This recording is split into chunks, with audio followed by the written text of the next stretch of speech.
Hey, what's up, Street Talks? Eric from the Eric Street Photography blog. No, it's been a while. I've just been spending some time to chill at home in Berkeley. And yeah, today I just have this reinvigorated passion to, share a little things about stuff I've learned the way. One of them being talking a little bit about film. Some reasons why I like to shoot street photography in film, some of the benefits of shooting film, and also some practical tips on how to shoot street photography in film.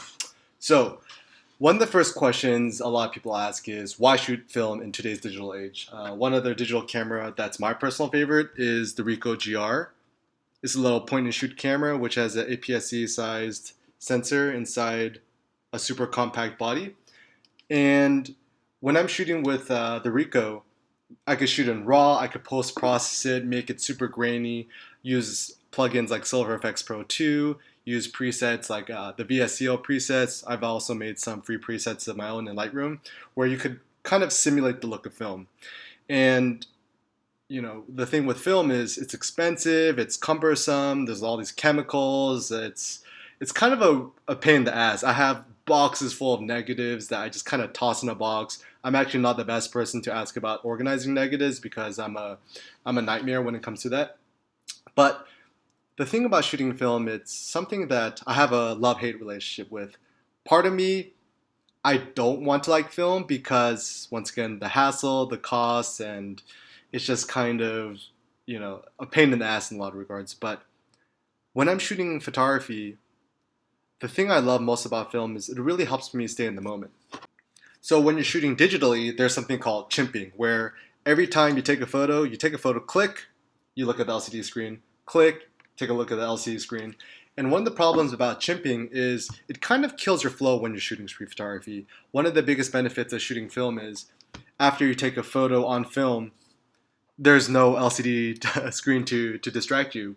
And I don't know about you, but when I'm out shooting street photography, I really love the flow and the sense of being in the moment when it comes to shooting street photography. And there's nothing worse when you're shooting street photography, always looking at LCD screen because reality is so amazing. It's so beautiful. It's all in front of you. And if you have a camera, looking, blocking your face, always looking at the LCD screen, you often miss out on potentially better opportunities, which could happen after the fact. I'll give you a real life example is often when I'm shooting digital, I'll click, look at the LCD screen. And the second I'm looking at the LCD screen, something even more interesting happens. With the thing with shooting film is because there's no ability to review your images, you keep clicking, and you're not 100% sure whether you got the shot or not. And so I think shooting film makes you work a lot harder. Also, another thing about shooting film is the irony is because it's a pain in the ass and because it costs money, that's the biggest advantage. Because with digital, we just go click, and you could fill up a 64 gig SD card in like no time. The downside is at the end of the day, you have to look through like 1,000 or 2,000 photos. And in today's digital age, we all know there's just too many images to look at. And so when I shoot film, I'm a lot more conscientious about the images that I make, which means that when I look at my images, I don't have millions of photos to look through to find a couple of good keepers. Whereas when I'm shooting with film, I'm a lot more conscious about what's really important to me. So every time I click the shutter, I'm like, is that really worth 20, 25 cents if you factor in the cost of like processing, scanning, and so forth? However, one of the main misconceptions I want to clear up about shooting street photography on film is that you should only take one or two photos of something you see. What I rather suggest is when you're out shooting the streets with film, be very selective in terms of what you shoot. However, if you find something that's very interesting to you, click. Don't feel bad shooting a whole roll of film, 36 photos on just one scene, if you think it's a really good scene. I attended a Magnum workshop last year, and two of my teachers were Konstantin Manos and David Allen Harvey, and probably one of the biggest takeaways I got away from the workshop was, yeah, you could go around the entire day, and as long as you see 3 interesting scenes or moments, and you just work the scene and just shoot the shit out of it, then you're often much more likely to make good images. So those are some basic reasons why I like to shoot film. Also, one of the main reasons I like to shoot film is it forces you to marinate or sit on your photos a long time before reviewing them. For example, when I'm shooting digitally, I take a lot of photos and I'm looking at my LCD screen. I'm like, wow, I got some good shots. you rush home, you download them into Lightroom, and you want to instantly upload them to Facebook, Flickr, or Instagram, whatever it may be. And a week later, you look at the images and you kind of realize the photos weren't as good as you thought they were. Whereas with film, I don't know about you, but I'm really lazy. So it often takes me several months, 6 months, sometimes even a year before I get my photos printed, processed, and scanned. For example, last summer I shot about 100 rolls of Kodak Tri-X, and I pushed it to ISO 1600, which means I'll talk a little bit about pushing film in a moment. But when you push film, the normal speed of Tri-X is ISO 400, and if you push it 2 stops, it just means you have a faster shutter speed. Also, by pushing your film, you get more contrast, more grain, and I kind of like that nice gritty look. Anyways, I shoot 100 rolls of this film, and I didn't get a process for about 3 to 4 months. And what I loved about the process is that once I finally did get my photos processed and scanned by the lab, I got the photos back, and first of all, I was super excited. I'm like a kid waiting for Christmas. Secondly, I forgot having taken half the photos, so when I was able to look at the photos after 3 or 4 months, I was a lot more selective and a lot more objective when it comes to editing, choosing my best work. As we all know, it's always easier to criticize other people's photos than your own photos because you were there and you kind of remember it and you know the backstory. Whereas if your photo, one of your friends shows you their photo, you're just kind of like, it's not really a big deal. But your friend goes, oh no, you weren't there. It was raining and it was dark and I was so cold and this guy was so friendly and he told me he was a war vet. That he became a banker on Wall Street, then he became homeless, and then there's all these crazy convoluted stories. When you're shooting film, you shoot the film and you can just toss it in a bag and just kind of don't really have to worry about it. And I know some film photographers who want to get their photos processed super quickly, and that's cool. Personally, for me, I like to sit on my images and like to marinate them. It's kind of like a nice wine. The longer you let it in your cellar, the longer you let it sit in your cellar, the better it tastes. Same thing with marinating a nice steak. Generally, up to a certain point, the longer you marinate your steak, the better it tastes. One photographer that I'm very inspired by, his name is Gary Winogrand, probably one of the most prolific photographers who ever lived. They called him the first digital photographer. He would go down a block and shoot like 1 or 2 rolls of film. Anyways, when he died, he had like hundreds of films undeveloped and just chilling. And he would often wait an entire year before processing any of his films because he would totally forget about having shot any of the film, and that helped him be a lot more objective when choosing his images. So, of course, these are things you can apply to digital photography, but once again, personally, I don't have the self-control to sit on my digital images for a full year before looking at them. Whereas with film, you just take all this film, just chuck it in a little plastic Ziploc bag and just kind of let them sit, and you don't really worry about them. For example, I shot about 40 rolls of Kodak Portra 400. This film here, it's my favorite color film. It just looks amazing. And I had about 40 rolls of it just chilling in a Ziploc bag in my trunk of my car, which I kind of forgot about until I visited Cindy's family and I found it in the trunk. And I was like, whoa, I didn't remember that I had this. And so I got it processed recently. I haven't got it scanned yet. My friend's helping me with the scanning. But it's just one of those kind of nice little things where you don't have to worry about it. Also, one of the big benefits of shooting film is if you're working on a long-term project, let's say you're shooting a project that'll take you, let's say, 2 to 5 years. Let's say it's a long-term project. When you're shooting digital cameras get outdated like every 2 years or so. And so often the new digital cameras have new sensors, which means the images kind of look differently. Also, one of the difficult things with digital I found is when I'm processing my raw files, it's hard to have a consistent look through your images. However, if you shoot Kodak Tri-X, even if you shoot at 400 or you push it to 600 like I like to, all your images will look consistently the same as long as you use the same developing method and the same developer. And that's one thing I love about all the classic photographers who shot film, and of course that's all they had. But even if you look at the work of Henri Cartier-Bresson, throughout the 3+ decades he shot photography, all of his images look like they're shot by him. Whereas I look at my old digital images, photos I shot like 10 years ago, the way I post-process was way different. I would add those crazy vignettes, and I had some photos that are like HDR. Whereas with film, once again, over a long period of time, you can have a consistent look. And I don't know why, but Out of all the photos that I shot that are really, really personally meaningful to me, I feel like the film photos are the ones that matter the most to me. Really, a sense of shooting street photography on film, there's a sense of romance, this connection to the past. And no matter how hard digital photography or digital post processing or whatever tries, you're never going to get, of course, 100% the look of film on a digital camera because with photographic film, light is hitting the paper, whereas with a digital sensor, you're just encoding the digital camera as a computer, and the sensor encodes what it sees into a bunch of ones and zeros, into digital data. And also, one of the great things about film is the imperfection, the beautiful imperfections of the grain is that it's irregular, which means a lot of the film simulation software out there, it's a little bit too regular. The film is a little bit too, the grain is a little bit too predictable. I think Silver FX Pro 2 does a pretty good job of making it a little more random, but still, it doesn't have the same quite that lovely aesthetic quality. And if you're really ambitious and you know how to print photos from the negative onto paper, the texture, the look you get out of your images is kind of akin to seeing a real watercolor or oil painting compared to seeing a digital scan of a famous image. There's not the same, once again, texture and the depth that you'll get in film. And yeah, so that's some of the reasons I like to shoot film. Some practical tips. So there's tons of films out there in the market. The two that I trust the most are Kodak Tri-X 400 as well as Kodak Portra 400. So let me talk a little about the films.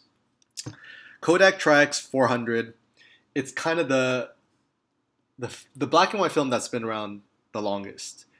There's new formulas that have come over the years. There's a lot of photographers who say that the new Tri-X doesn't look quite the same as the old Tri-X, and I haven't been shooting film long enough to know the difference. However, I think Tri-X still looks amazing. It's high contrast, nice grain, and the images look quite sharp. And not only that, it's very, very forgiving. Meaning, when you shoot black and white film, there's an insane amount of dynamic range. So if you've ever shot with a digital camera, and it's a really bright, sunny day, and when you're shooting in the middle of the day, you'll get clipped highlights, meaning you take a photo of something and then the sky is white and it just becomes blindingly white and there's no information, there's no data in it. However, with black and white film, you could shoot photos in the worst possible lighting situation, and there always will still be a little bit of detail left in the sky or on people's skin. And so if you want to be kind of more of a lazy photographer, black and white's nice because you don't need to have the most amazing light to make a decent photograph. So I think black and white film is a little more liberating in that sense. One of the questions people ask me is, why do I shoot film and I push it to ISO 1600? And let me just talk a little bit about that. So when it comes to shooting film, there's this process called pushing film. I'm just going to give very crude examples. None of this is accurate, but let's say Kodak Tri-X 400 film takes 5 minutes to process and to develop in the solution.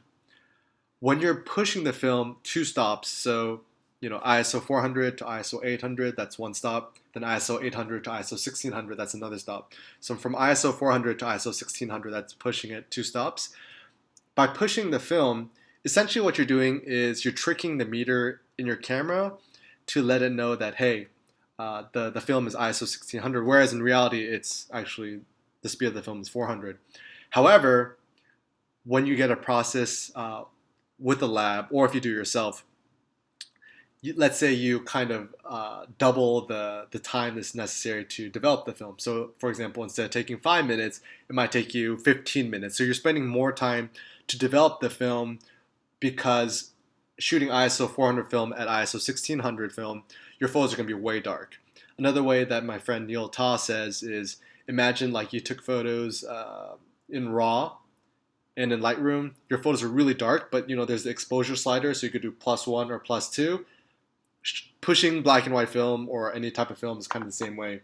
And so you could see here on my meter, you could actually adjust this dial back here, which adjusts the light meter in the camera. And so by default, of course, ISO 400 film, and I have Tri-X 400 loaded into my camera, and I set the meter to ISO 1600. And so when I'm shooting at ISO 1600, the benefit of shooting ISO 1600 is when you're shooting street photography, you always want the maximum shutter speed possible.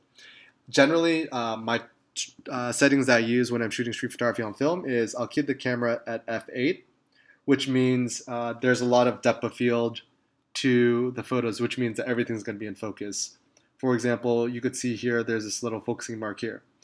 If I'm pre-focused to 1.2 meters, which is roughly 4 feet, another good way to remember it is that's roughly 2 arm lengths away. You could see these little markings here. So it says 8, which means everything from about about 0.9 meters, from about like 3.1 feet, up until about 1.7 meters or 6 feet. All that will be in focus. And you could see the further the distance your subject is from you, the more it's going to be in focus. So for example, if I pre-focus to about 5 meters or about, let's say that's 20 feet, that means everything from about 2 meters or 7 feet all the way up to infinity and beyond is going to be in focus. So as a default setting when I'm shooting street photography on film, I'll keep the camera at about 1.2 meters. An easy way to remember this on manually focusing lenses is this little focusing tab is dead center, right? And another practical tip if you shoot with a manual focusing lens, 45 degrees to the left, that is going to be about close to minimum focusing distance, which is roughly 0.7 or 0.8 meters or 2.5 feet. And if your subject's far away, you could just switch this to 45 degrees to the right, which is roughly 5 meters or 20 feet. So those are only the 3 settings you use. And so I'll adjust the aperture to f8.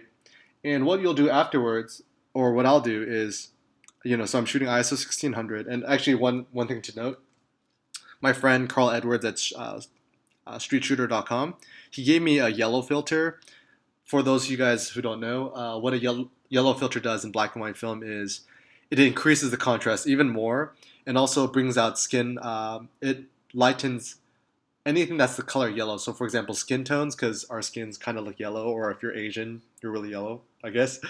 It's going to make it a little bit lighter. And also the sky tends to look a little more dramatic. Honestly, I don't know if it really makes a huge difference, but he just sent it to me and I've just been using it as like a lens cover.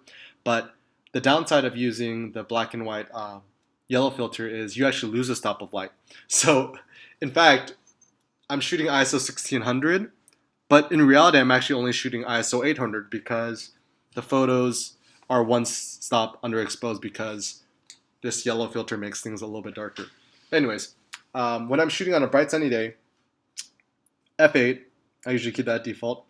And what I'll do is, the only thing I change, of course, is the focusing, but I'll change the shutter speed. So on a film Leica, the maximum shutter speed is 1,000th of a second.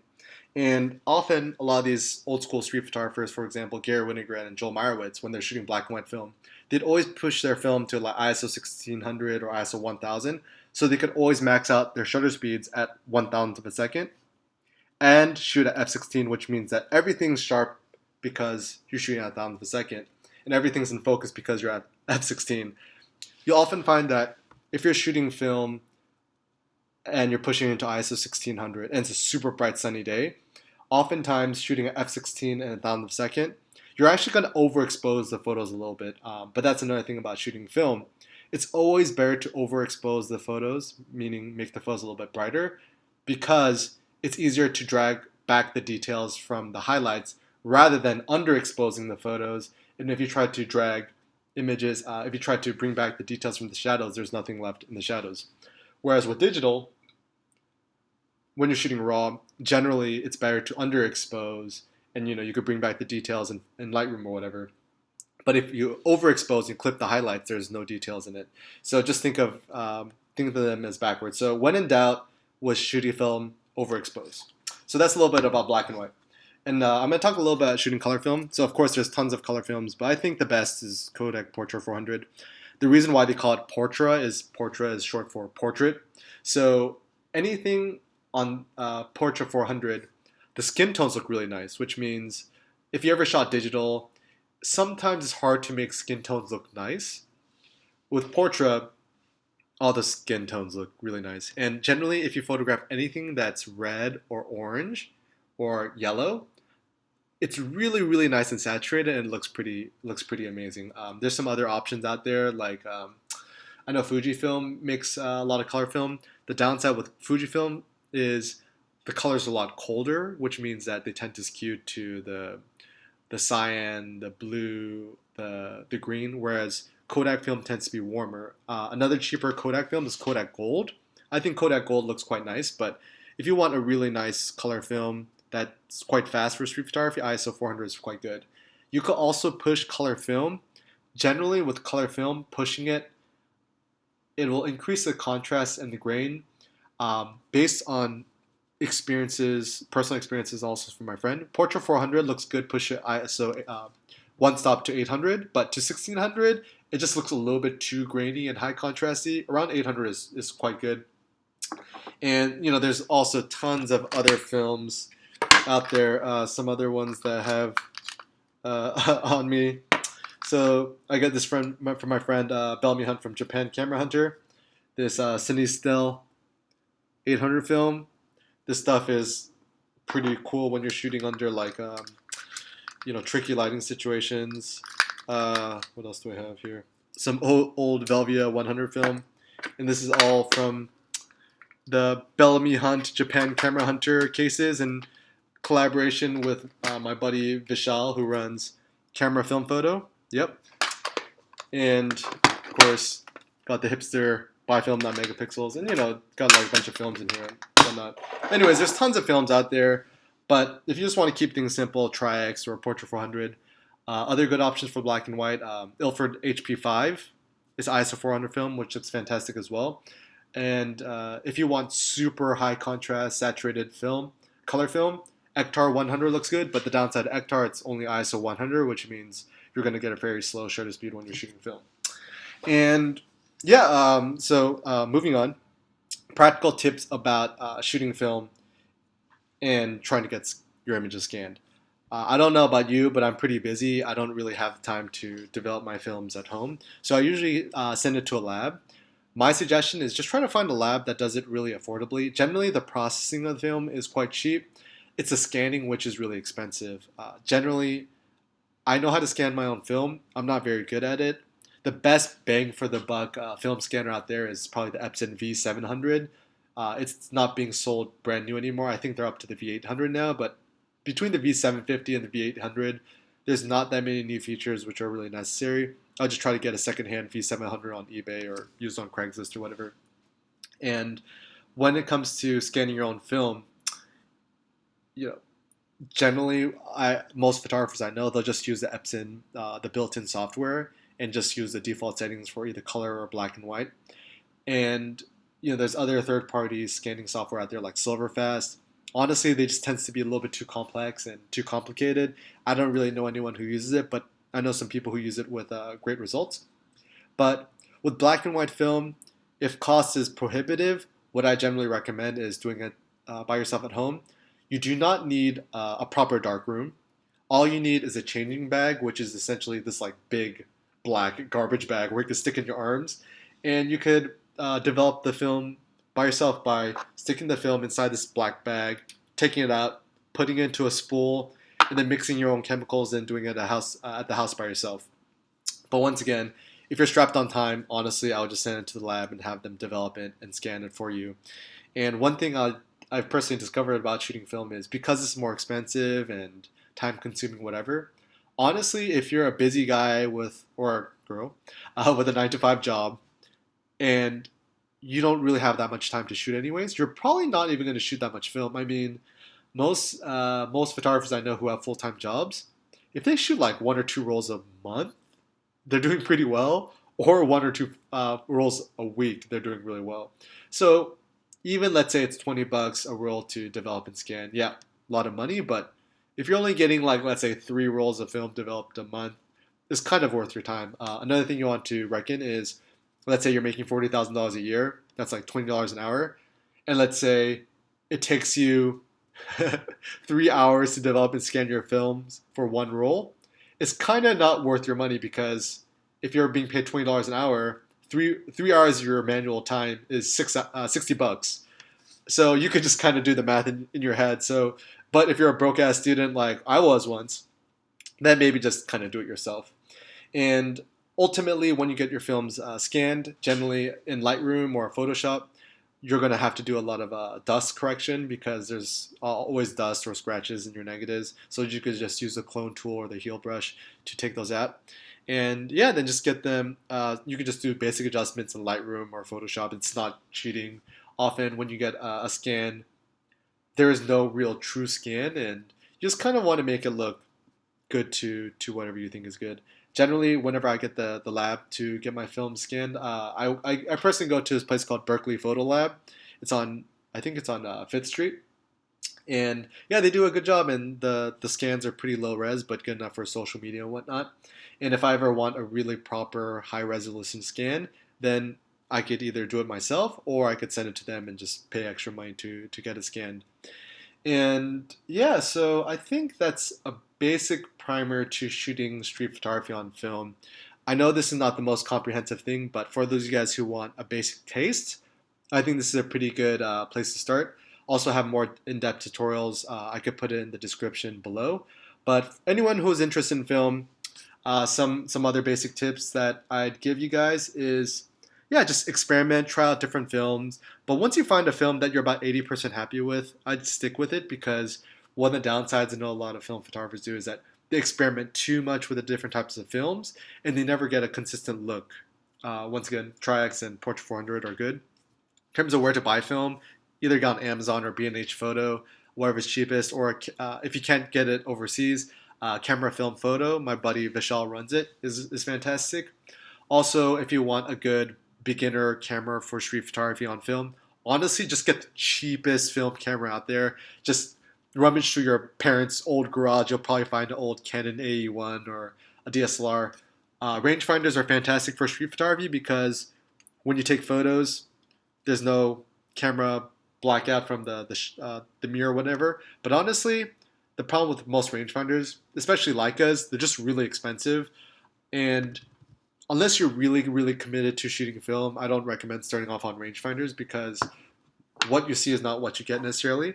And if your camera has automatic settings, I would just say use the automatic settings. For me, shooting film, it's more for the aesthetic of what the film looks like. The fact that you're a little bit more disciplined when it comes to shooting.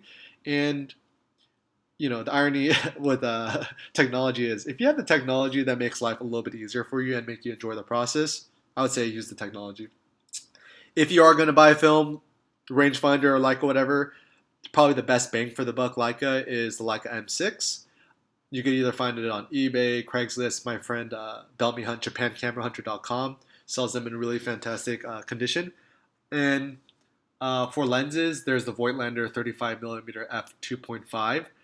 I think you get the lens for about like $500-600. It's a really fantastic deal. And I think an M6 nowadays goes from $1,500, $1,400, $1,600, something like that. So about the price of a new Fuji X100 series. And if you have tons of money and you don't really care, probably the best film camera for street photography is probably the Leica MP. It's pretty much a Leica M6 except it's made out of brass. You could probably kill a small child with this. And it has a meter. And also for lenses, if you just want to get one lens and never buy another lens, probably the 35 Summicron f2 spherical. It cost me a ton of money when I bought it, but I'll probably not need another. It's the only lens I own on my Leica.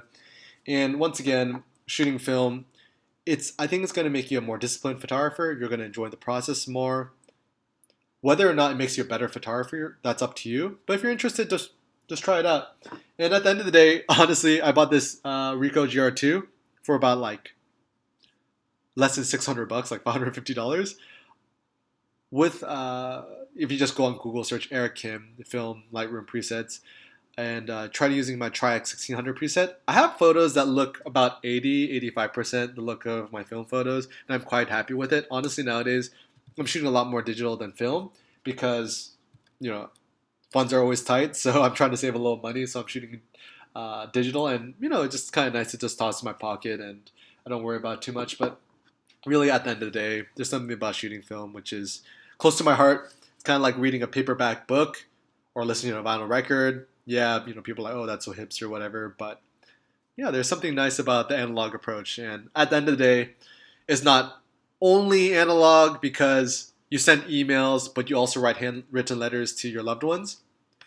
I think it's both, right? You're gonna own a film camera and a digital camera. One thing you could do is shoot all your personal photos on your film camera. If you shoot commercial work, shoot on your digital camera, whatever it may be. But yeah, thanks guys for watching. Check out the description below. I have more links to how to shoot film and whatnot. And yeah, buy film, not megapixels. And see you on the streets. Peace out.